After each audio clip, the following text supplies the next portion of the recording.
हाँ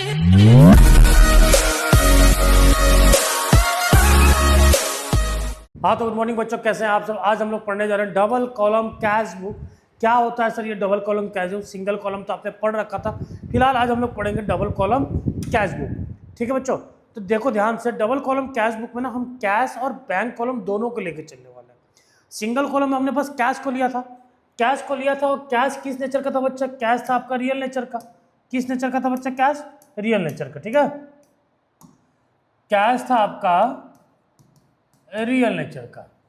real nature का था तो यानी debit word comes in, credit word goes out. पैसा आ रहा था तो डेबिट साइड लिख रहे थे, पैसा जा रहा था तो क्रेडिट साइड लिख रहे थे। यही किया था आपने। ठीक है, अब बात करते हैं बैंक अकाउंट की। तो बैंक अकाउंट की नेचर क्या होगी? बैंक अकाउंट का नेचर क्या होगा? तो भैया बैंक अकाउंट का नेचर होगा पर्सनल। क्या होगा? पर्सनल। ठीक है, आर्टिफिशियल पर्सन में आ जाता है पर्सनल। पर्सनल का रूल है debtor receiver, debtor receiver, credit giver. Bank account में पैसा आएगा, अगर आपके बैंक में पैसा आ रहा है तो बैंक पैसा रिसीव कर रहा है, बैंक पैसा रिसीव कर रहा है तो वो डेबिट साइड में लिखा जाएगा। ठीक है, अगर बैंक आपके बिहार में पेमेंट कर रहा है, किसी को सैलरी दे रहा है, LIC का पैसा दे रहा है, कुछ भी कर रहा हो, पैसा वो दे रहा हो, कमीशन पे कर रहा हो, ठीक है, किसी स्टाफ का सैलरी दे रहा हो, किसी को किसी से सामान खरीदा उसका पेमेंट कर रहा हो, तो यानी वो गीवर हो गया। बैंक हो गया गीवर, गीवर हो गया तो किधर? Credit side.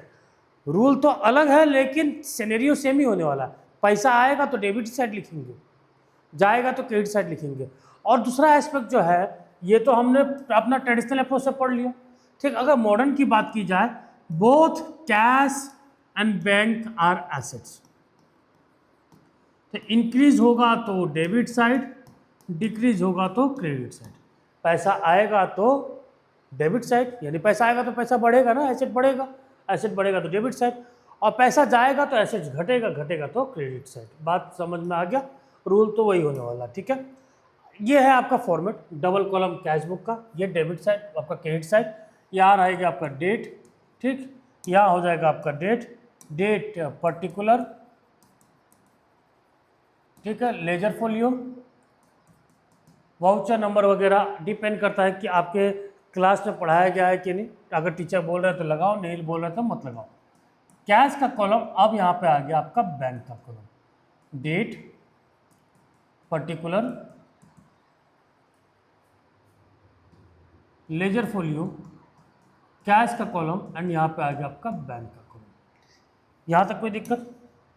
यहाँ तक कोई दिक्कत नहीं ना बच्चा? समझ में आ गया? ये है आपका फॉर्मेट। क्या बच्चा? फॉर्मेट। सबसे पहला चीज़, पिछले वाले सिंगल कॉलम में आपने बस कैश कॉलम बनाया था, इस वाले में आप cash as well as bank column दोनों बनाने वाले हैं। बच्चा दोनों बनेगा, कैश भी बनेगा और साथ ही साथ बैंक कॉलम भी बनेगा। कैश का रूल तो बता दिया आपको, रियल नेचर का।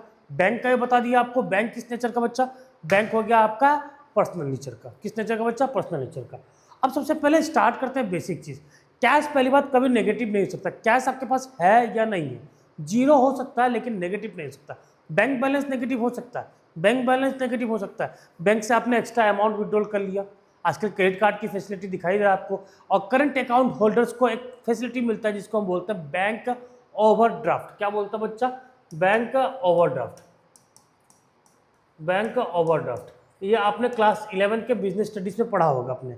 बैंक ओवरड्राफ्ट ये फैसिलिटी कि आपके खाते में पैसा है नहीं है उससे मतलब नहीं है, आपको एक्स्ट्रा लिमिट दे दिया गया है, पैसा नहीं हो तो भी निकालो। करंट अकाउंट होल्डर्स को ये फैसिलिटीज मिलता है। एक्चुअली नहीं है पैसा तब भी आप 1.5 लाख 1 लाख तक निकाल सकते हैं।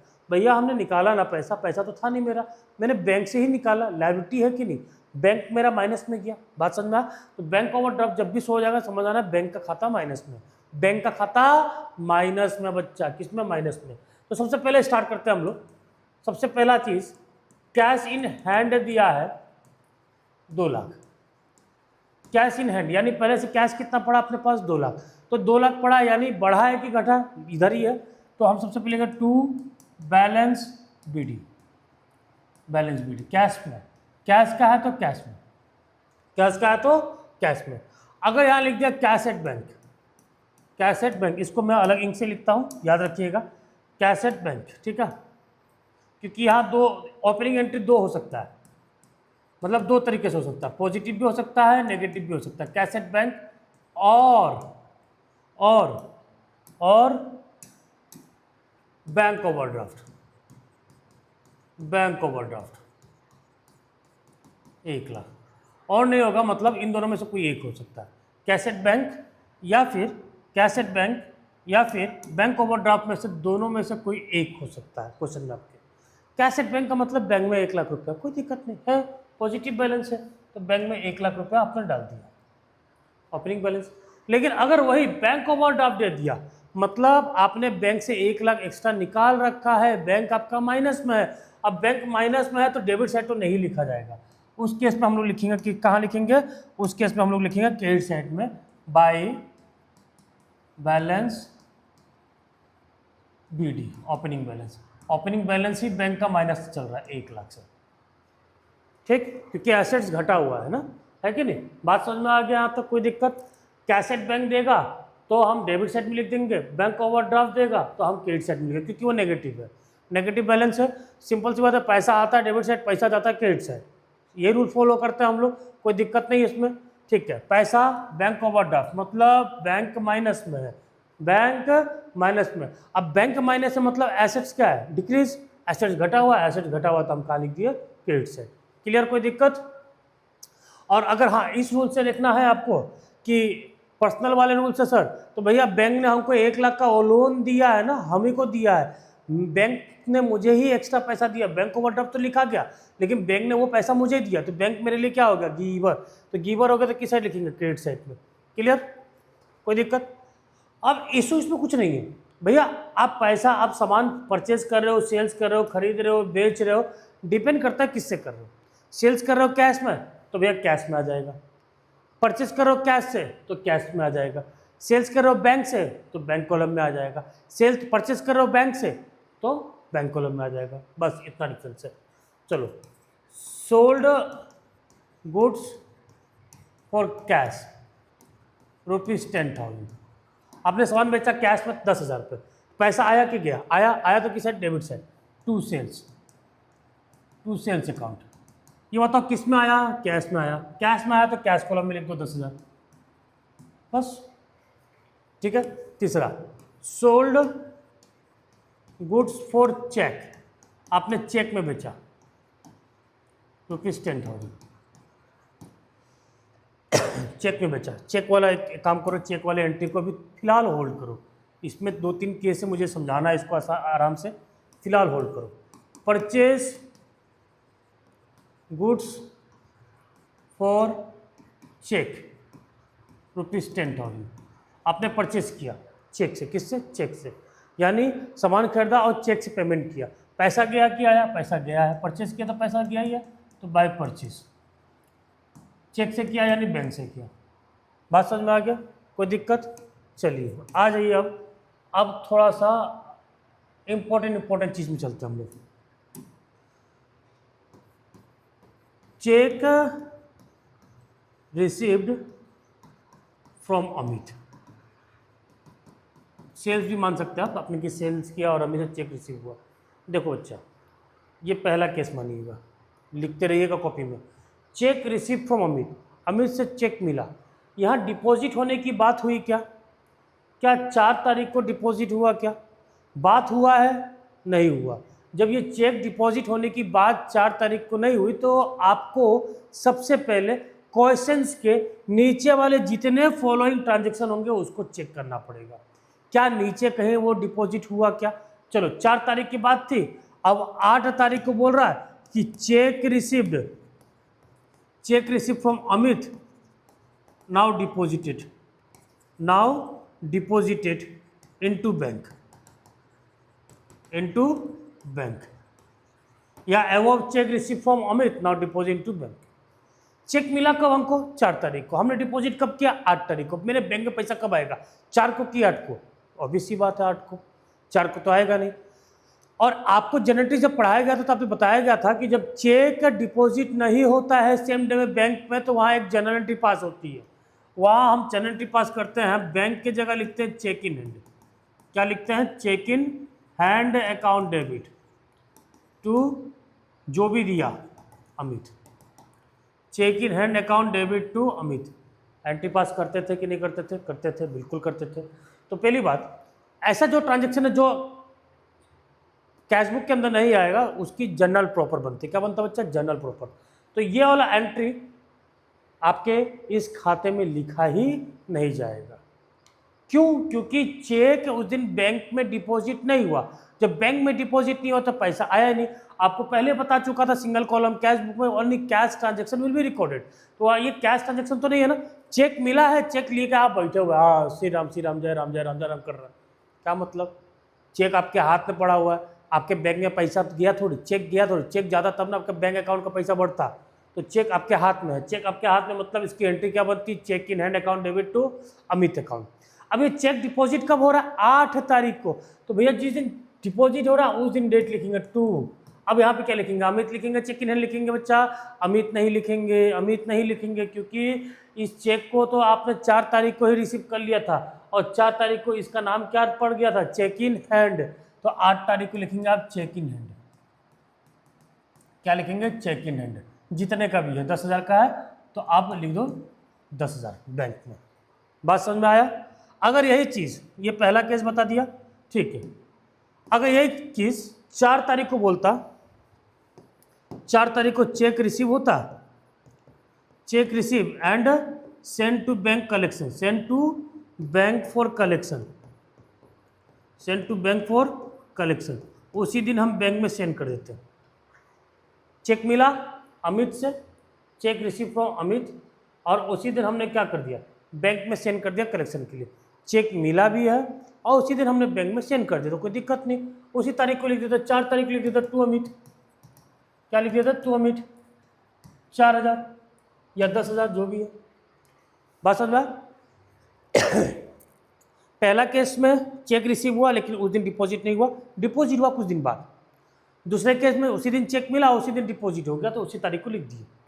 तीसरा केस, अगर क्वेश्चन में 4 तारीख को बोल दिया चेक रिसीव फ्रॉम अमित 10,000 और उसके बाद नीचे का कोई इन्फॉर्मेशन नहीं दिया कि डिपॉजिट कब हुआ, उसके बाद कोई इन्फॉर्मेशन नहीं कि डिपॉजिट कब हुआ। ध्यान से सुनिएगा, डिपॉजिट कब हुआ? 8 तारीख को हुआ, 9 तारीख को हुआ, 10 तारीख को। क्वेश्चन में कुछ बोला ही नहीं है डिपॉजिट कब हुआ, ये चेक नहीं बोला है, तब हम उस केस में मान लेंगे कि चेक 4 तारीख को ही डिपॉजिट हो गया। किस तारीख को? 4 तारीख को। 3 केस समझ में आ गया बच्चा? पहला केस, चेक रिसीव हुआ 4 तारीख को लेकिन जमा कब हो रहा है? 8 तारीख को, तो 8 तारीख को लिखेंगे और टू चेक इन हैंड लिखेंगे। दूसरा केस, चेक रिसीव हुआ 4 तारीख को, 4 तारीख को ही जमा हो गया, तो ठीक है, कोई तो 4 तारीख के नाम और जिसने दिया उसका नाम, कोई दिक्कत। और तीसरा केस, 4 तारीख को चेक रिसीव हुआ और उसके नीचे हम इन्फॉर्मेशन जब पढ़ रहे हैं, पूरा क्वेश्चन पढ़ रहे हैं, तो पता चला कि किसी भी डेट में बताया ही नहीं गया कि डिपॉजिट कब हुआ। जब नहीं बताया गया तो हम ये एज्यूम कर लेंगे कि 4 तारीख को ही चेक डिपॉजिट हो गया। बात समझ में आ गया? क्लियर है? तीनों केस समझ में आ गया? कोई दिक्कत? ये थोड़ा चेक वाला ही डिस्टर्ब करता है, बाकी तो डिस्टर्ब नहीं करता। एक और चीज़ डिस्टर्ब करने वाला है जो मैं अभी आपको बताने वाला। क्या? चलो बता रहा हूँ। Cash deposit into bank, cash withdrawal from bank, cash deposited into bank. देखो भैया, इस ट्रांजेक्शन में ना कैश भी आ गया, बैंक भी आ गया। इसकी जनरल एंट्री अगर बनाओ कैश डिपॉजिट इनटू बैंक, तो इसकी जनरल एंट्री बन के आएगी bank account debit to cash account. आएगा कि नहीं आएगा? बैंक में पैसा आया, कहाँ से आया? कैश से आया। मेरा ही कैश मेरे बैंक में गया। बैंक तो हो गया रिसीवर, रिसीवर हो गया तो डेबिट साइड, मेरे पास से कैश जा रहा है, debit what comes in, credit what goes out. जो जा रहा तो क्रेडिट साइड में, कोई दिक्कत? अब देखो, ये ऐसा एंट्री है ना जिसमें दोनों कॉलम इफेक्ट होने वाला है, कैश कॉलम भी और बैंक कॉलम भी। तो जब भी दोनों कॉलम एक साथ इफेक्ट होता है जिस भी एंट्री में, उसको हम बोलते हैं कॉन्ट्रा एंट्री। क्या बोलते हैं बच्चा? Contra entry. जब भी दोनों कॉलम एक साथ इफेक्ट होता है किसी भी एंट्री में, उसको हम लोग बोलते हैं कॉन्ट्रा एंट्री। कौन सा एंट्री बच्चा? कॉन्ट्रा एंट्री, क्योंकि यहाँ पे cash column as well as bank column both are affected in the same transaction. तो इस ट्रांजेक्शन को हम बोलेंगे कॉन्ट्रा एंट्री। क्या बोलेंगे बच्चा? Contra entry. अब देखो, अब इसको लिखना कैसे, बात को समझो। बैंक का डेबिट टू कैश एंट्री आपको समझ में आ गया? बैंक के डेबिट साइड में चले जाओ, बैंक के डेबिट साइड में लिख दो टू कैश, ठीक, 10,000 है तो बैंक कॉलम में 10,000। कैश किस साइड में है? क्रेडिट साइड में, तो कैश के क्रेडिट साइड में चले जाओ, कैश के क्रेडिट साइड से 10,000 काट दो। भाई कहाँ जा रहा पैसा? बैंक में। नहीं समझ में आया? कोई दिक्कत नहीं, चलो नहीं समझ में आया तो इसको बैठाओ, ठीक है। नहीं समझ में आया ना? नहीं समझ में आया तो चलिए और थोड़ा सा अलग तरीके से समझाता हूँ। जनरल नहीं समझ में आ गया तो वेरी गुड, नहीं समझ में आया तो छोड़ दो, भूल जाओ। Cash deposit to bank, cash कहाँ डिपॉजिट हुआ? बैंक में। पैसा कहाँ आया ये बताओ, बैंक में आया कि कैश में आया? पैसा बैंक में आया ना, तो बैंक में आया तो इधर आ गया ना, बैंक में पैसा आया। कहाँ आया पैसा? बैंक कॉलम में पैसा आया, बैंक में पैसा आया। पैसा आया कहाँ से? कैश से। क्लियर? कैश गया ना आपके पास से, जो पैसा आता तो डेबिट साइड, जाता तो क्रेडिट साइड। कैश से पैसा गया 10,000, कहाँ गया? कैश से पैसा कहाँ गया? बैंक में गया, बाय बैंक। बात समझ में आ गया कि नहीं आ गया? बैंक में 10,000 आया, कहाँ से? कैश से। कैश से 10,000 गया, कहाँ गया? बैंक में गया, कहानी खत्म। ठीक, कैश विड्रॉन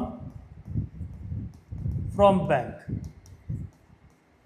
कैश विड्रॉ हुआ बैंक से, फिर से कैश भी आ गया, बैंक भी आ गया, मतलब कौन सा एंट्री? Contra entry. और याद रखिएगा जब भी कॉन्ट्रा एंट्री होता है, ये जब कॉन्ट्रा एंट्री हुआ था ना, तो लेजर फोलियो कॉलम में एक सी लिख दीजिएगा, सी फॉर कॉन्ट्रा एंट्री, इंडिकेट करने के लिए कि भैया ये कॉन्ट्रा एंट्री है। ऐसा एंट्री जिसके वजह से हम डेबिट साइड में भी इफेक्ट हुआ, जिसकी वजह से क्रेडिट साइड में इफेक्ट हुआ। अब बताइए आप, cash withdrawn from bank, bank से क्या किया आपने? कैश विड्रॉ किया, पैसा आया है, कैश विड्रॉन फ्रॉम बैंक, मेरे पास कैश आया है। ठीक, क्या आया है? कैश आया है। कैश में अपना लिख गया 10,000। कैश कहाँ से आया? बैंक से आया, कोई दिक्कत? लेकिन पैसा कहाँ से गया है? बैंक से ना, बैंक वाले गिवर है ना, तो बैंक से काटो पैसा, बैंक वाले गिवर है। कहाँ दिए पैसा? कैश में। कॉन्ट्रा एंट्री हुआ, कॉन्ट्रा एंट्री हुआ, सही लिख दिए। बात समझ में आ गया? कॉन्ट्रा एंट्री समझ में आ गया। अब आपको कर देना क्लोज। क्या कर देना? क्लोज। और यहाँ पे मैंने ओपनिंग बैलेंस में इसको भी ले रखा था, इसको भी ले रखा था। फिलहाल इसको साइलेंट कर दो, क्योंकि दोनों में से कोई एक ही होगा ना, दोनों एक साथ तो नहीं हो सकता। बैंक का पॉजिटिव बैलेंस भी और नेगेटिव बैलेंस दोनों एक साथ जैसे, या तो पॉजिटिव भी होगा या तो नेगेटिव भी होगा। अब सबसे पहले कैश को क्लोज करो। कैश में कितना ज़्यादा दिख रहा है आपको? इधर 2,20,000 दिख रहा है और इधर 10 दिख रहा है, और भी समझ इधर तो जो ज़्यादा है उसको लिखो, 2,20,000, 2,20,000, 2,20,000 में से 10 माइनस कर दो, कितना हुआ? 2,10,000 by balance C D. Closing balance को हम सी डी लिखते हैं। अब बैंक में देखिए, बैंक में किधर ज़्यादा है? इधर 1,30,000 और उधर 20,000, तो 1,30,000 जो ज़्यादा है उसको ज़्यादा इधर लिखो, 1,30,000, 1,30,000 में से 20 माइनस कर दो, 1,10,000। बात समझ में आ गया? कॉन्ट्रा एंट्री समझ में आ गया कि नहीं आ गया? नहीं आया होगा तो अभी हम लोग नेक्स्ट क्वेश्चन करने जा रहे हैं, उसमें इजीली आपको समझ में आ जाएगा। ठीक है बच्चा, इजीली आपको समझ में आ जाएगा। देखिए क्वेश्चन क्या लिखा हुआ है, enter the following transaction in two column cash book with cash and bank column of Miss Maria. हमको कैश कॉलम और बैंक कॉलम दोनों बनाना है, तो डबल कॉलम कैश बुक हो गया। चलिए 2025 कैश इन हैंड कितना दे दिया? 75,000। कैश इन हैंड कितना दे दिया? 75,000। तो सबसे पहले इसमें हम लिख देंगे double column cash book, double column cash book, debit side credit side, date particular ledger folio, cash का कॉलम है, बैंक का कॉलम है, date particular ledger folio, cash column, bank column. वो वाउचर नंबर आप लोग को मैं बता रखा हूँ, वाउचर नंबर डिपेंड करता है, अगर आपको टीचर्स बोले हैं मैंडेटरी तो आप लोग करिएगा, नहीं बोले तो कोई दिक्कत नहीं। तो 2001 अप्रैल की बात हो रही है, तो 2025 अप्रैल 1, अप्रैल एक बार लिख दिया, काम खत्म। आप फर्स्ट डेट लिखते जाइएगा, क्या लिखते जाइएगा? डेट। ठीक है, तो 1 अप्रैल को क्या दिया हुआ ये बता। 1 अप्रैल को क्या दिया? कैश इन हैंड दिया। क्या दिया बच्चा? Cash in hand. Cash in hand कितना दिया? 75,000। तो ये बताओ ओपनिंग बैलेंस है कि नहीं है? ओपनिंग बैलेंस है तो इधर आ जाएगा टू बैलेंस BD। कैश का है ओपनिंग बैलेंस, कैश में आ जाएगा 75,000। क्लियर, कोई दिक्कत? बैंक ओवरड्राफ्ट, बैंक ओवरड्राफ्ट बताया था आप लोग को कि बैंक ओवरड्राफ्ट क्या होता है बच्चा। बैंक ओवरड्राफ्ट होती है लायबिलिटी, आपने बैंक से एक्स्ट्रा पैसा निकाल रखा है, ठीक, तो ये हो गया 46,000। बैंक ओवरड्राफ्ट कितना, 46,000। तो ये किधर चला जाएगा, क्रेडिट साइड में, पहली तारीख को by balance BD 46,000 bank overdraft यानी बैंक माइनस में है। कोई दिक्कत? कैश का बैलेंस पॉजिटिव था, हमने डेबिट साइड लिख दिया, बैंक का बैलेंस नेगेटिव था, हमने कहाँ लिख दिया बच्चा, क्रेडिट साइड में। कोई दिक्कत? चलिए बच्चा अगला देखिए क्या लिखा है। 4 तारीख को सोल्ड गुड्स फॉर कैश, आपने सामान बेचा किस में, कैश में बेचा। तो बताओ पैसा आया है ना, कैश में आया, तो कैश में आया तो कैश में लिखेंगे, क्या दिक्कत है, कैश में आया तो कैश में लिखेंगे। टू सेल्स कितने में आया, कितना आया है बच्चा देखो, sold for good for cash कितना, 50,000 4 तारीख को, तो 4 तारीख को 50,000, तो कैश कॉलम में, कैश में आया तो कैश कॉलम में। कोई दिक्कत? अब क्या है, 5 तारीख को कैश डिपॉजिट इनटू बैंक, देख लो कैश डिपॉजिट हो रहा है, कैश डिपॉजिट हो रहा है कहाँ पे, बैंक में। भैया कैश भी आ गया, बैंक भी आ गया, डेट मीन्स कौन सा एंट्री है, कॉन्ट्रा एंट्री है। कौन सा एंट्री है, कॉन्ट्रा एंट्री। कौन सा तारीख को, 5 तारीख को सॉरी 5 तारीख को cash deposit into bank, bank में कैश डिपॉजिट हो रहा है, यानी पैसा कहाँ आ रहा है, बैंक में आ रहा है, और कहाँ से, कैश से। कैश डिपॉजिट इनटू बैंक कितना, 80,000, कितना 80,000, ठीक है। तो बैंक में 80,000 आया है, कहाँ से आया, कैश से। कैश डिपॉजिट हुआ है बैंक में, कैश डिपॉजिट हुआ है बैंक में पैसा आया है, बैंक रिसीवर है इसलिए डेबिट साइड, ठीक। और कैश से पैसा गया है, कैश से पैसा गया है, कहाँ गया है, बैंक में। कॉन्ट्रा एंट्री सी यहाँ में भी, सी यहाँ में भी। कोई दिक्कत? कौन सा तारीख को था, 5 तारीख को था, तो 5 तारीख। कोई दिक्कत है तो? Purchase goods from Rajni, purchase goods from Rajni, आपने सामान खरीदा रजनी से। भैया नाम है मतलब उधारी, उधारी का मतलब यहाँ पे लिखा नहीं जाएगा। क्यों लिखेंगे, परचेज गुड फ्रॉम रजनी, कहीं कैश और चेक का जिक्र है क्या, नहीं है, नहीं है, मतलब उधारी है। जब उधारी है तो लिखा ही नहीं जाएगा। 7 तारीख को cheque issued to Rajni in full settlement, हमने रजनी को चेक इशूड किया 28,800 का। भैया जितने का किया उससे मतलब है, जितने का किया उससे मतलब, कितने का, 28,800 का। 28,800 का चेक इशूड किया है रजनी को, यानी पैसा गया है, ठीक, बाय रजनी। किसको इशू किया है, रजनी को, ठीक है। तो 28,800 का चेक इशू किया, यानी बैंक से पैसा कटा, डेबिट सॉरी क्रेडिट। बैंक हो गया क्या तुम्हारा, गिवर, बैंक पैसा दे रहा है रजनी को, कितना, 28,800। बैंक गिवर हो गया कि नहीं हो गया, डेबिट है से क्रेडिट है गिवर, गिवर है तो क्रेडिट साइड। कोई दिक्कत? किस तारीख को है, 7 तारीख को। क्लियर? आओ जाओ। 8 तारीख को withdrawn from bank for personal use, आपने बैंक से विड्रॉन किया पर्सनल यूज के लिए, कितना, 5,000। अब बैंक से विड्रॉन किया है पर्सनल यूज के लिए, नॉट फॉर ऑफिस यूज। बच्चा ऑफिस यूज के लिए नहीं किया, ध्यान दीजिएगा, ऑफिस यूज के लिए आपने नहीं किया है, ये पर्सनल यूज है, not for office use. Office use होता तो ये कॉन्ट्रा एंट्री होता, क्या होता, कॉन्ट्रा एंट्री। ऑफिस यूज नहीं है, पर्सनल यूज है, तो पर्सनल यूज के लिए हम लोग क्या बोलते हैं, ड्राइंग बोलते हैं। और भी कहाँ से पैसा निकाला, बैंक से निकाला, ठीक है। कहाँ से निकाला, बैंक से निकाला। तो 8 तारीख को बाय ड्राइंग बैंक से निकाला, कितना, 5,000, कितना निकाला, 5,000, ठीक है।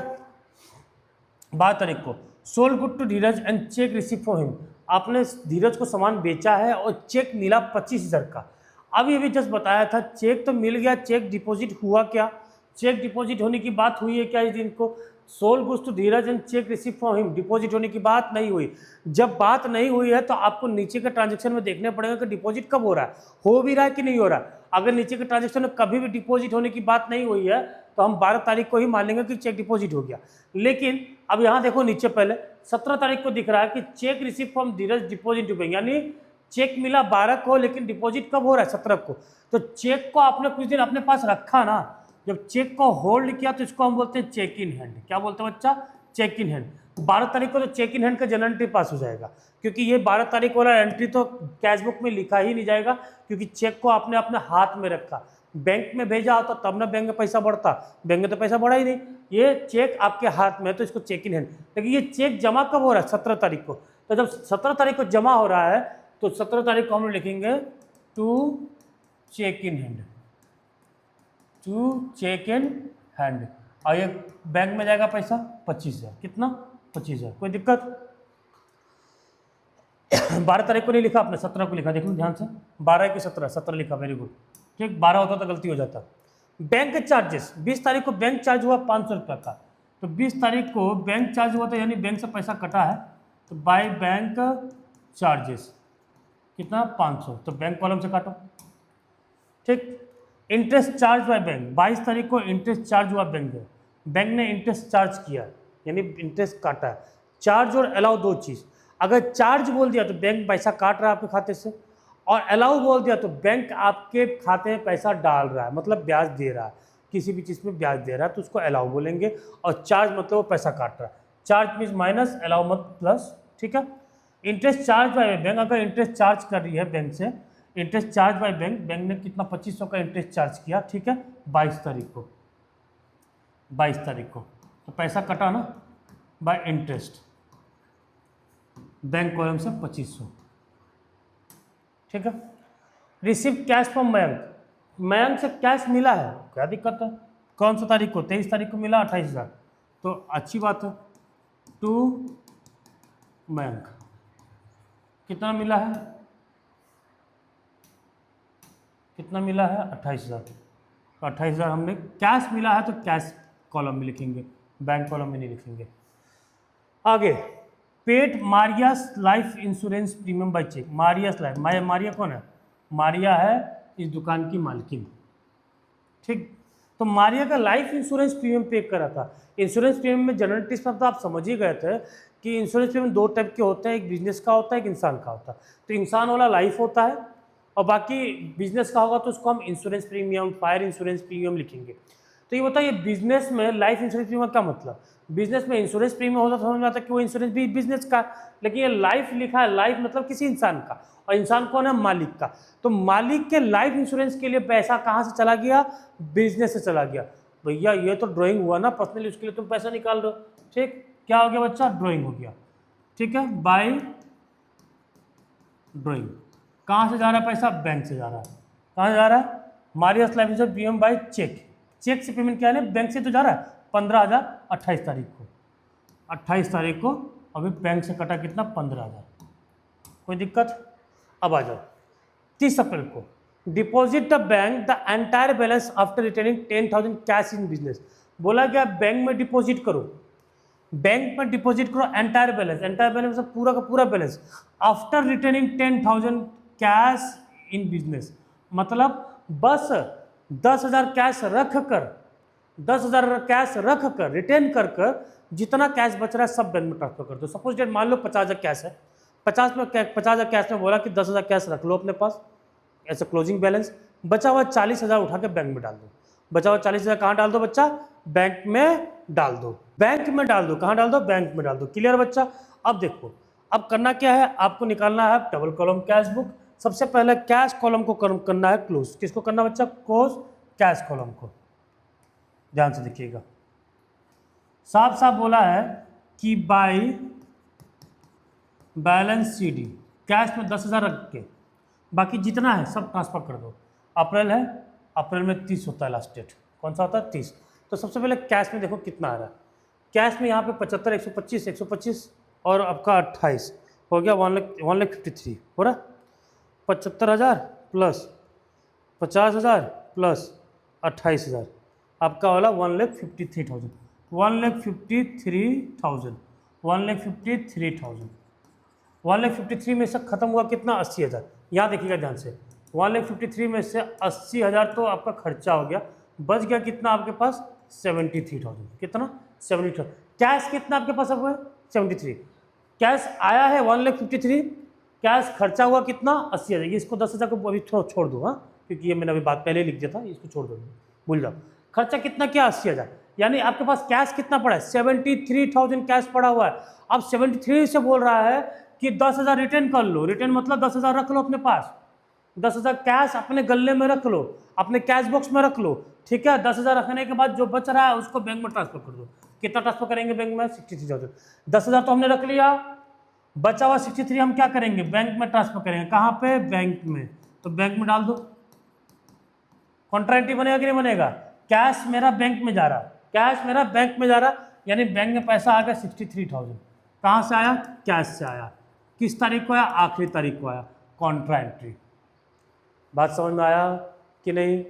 कॉन्ट्रा एंट्री तो क्वेश्चन ने बोला ही नहीं था, फिर ही बन गया। कैसे बन गया, ये बोला कि 10,000 कैश रख के सारा कैश बैंक में ट्रांसफर कर दो, तो कैश ही ना बैंक में आप डिपॉजिट किए, जब कैश बैंक में डिपॉजिट होगा तो कॉन्ट्रा एंट्री तो बनना ही बनना है। और कैश मेरे पास कितना बचा था, मेरे पास कैश आया टोटल 153, जिसमें से 80 खर्चा हो गया, बचा कितना 73 वाला कैश में से बोला 10,000 रिटर्न कर लो। चलो 10,000 हमने रिटर्न कर लिया, 10,000 रख लिया। अब बचा कितना 63 हमने क्या किया, बैंक में ट्रांसफर कर दिया। ये कैश कटा कहाँ चला गया, बैंक में। इस साइड वाला कट्टा है ना, इस साइड वाला तो ऐड होता है, तो बैंक में आ गया 63। कहाँ से आया, कैश से आया। कॉन्ट्रा एंट्री हो गया, बात समझ में आ गया। कैश वाला कॉलम क्लोज हो गया। अब बैंक वाला कॉलम क्लोज करो। बैंक का देखो किधर ज़्यादा दिख रहा है, किधर ज़्यादा दिख रहा है, हाँ साफ साफ दिख रहा है, इधर ज़्यादा दिख रहा है, ठीक। तो जिधर ज़्यादा दिख रहा है उसको क्लोज करो। 80 85, ठीक, 80,000 प्लस 25,000 प्लस 63,000, 36 नहीं 63,000, 1,68,000, 1,68,000, यहाँ पे लिख दो 1,68,000। अब ये देखो कितना है, ऐड करो 46,000 प्लस 28,800 प्लस 5,500 प्लस 2,500 प्लस 15,000, तो हो गया 97,800। 97,800 खर्चा हो गया, 1,68,000 आया है, तो 1,68,000 कितना हो गया, बच गया 70,200। यानी बैंक में पैसा बच रहा है आपका कितना, 70,200। यहाँ तक बात समझ में आ गया। I hope double column cash book आपको समझ में आ गया होगा easily. Contra entry, cash deposit हो रहा है बैंक में, कैश विड्रॉल करते हैं आप बैंक से। हाँ पर्सनल यूज होगा तो कॉन्ट्रा एंट्री नहीं बनेगा, पर्सनल यूज होगा तो चुपचाप ड्राइंग लिख के चल देना भैया, पर्सनल यूज है। कैश बिजनेस में आएगा तो ही कॉन्ट्रा एंट्री होगा। कैश मेरे घर में चला जाएगा, मेरा बैंक से कैश निकला घर पे चला गया तो पर्सनल एंट्री, पर्सनल यूज हो गया। पर्सनल यूज हो गया मतलब ड्राइंग। बात समझ में आ गया। कॉन्ट्रा एंट्री कब होगा, जब कैश मेरे घर पे आएगा, सॉरी बिजनेस पे आएगा। बात समझ में आया। डबल कॉलम कैश बुक समझ में आ गया आपको। आसानी से कमेंट करके बताइएगा कैसा लगा कैसा नहीं लगा। हाँ थोड़ा लेट हो रहा है, अब जल्दी जल्दी आपको वीडियोस मिलेंगे। क्लियर है बच्चों। अब आपको नेक्स्ट वीडियो मिल जाएगा पेटी कैश बुक का। किसका बच्चा, पेटी कैश बुक का। तो आई होप आप लोग को समझ में आ गया होगा। चलो बच्चों धन्यवाद।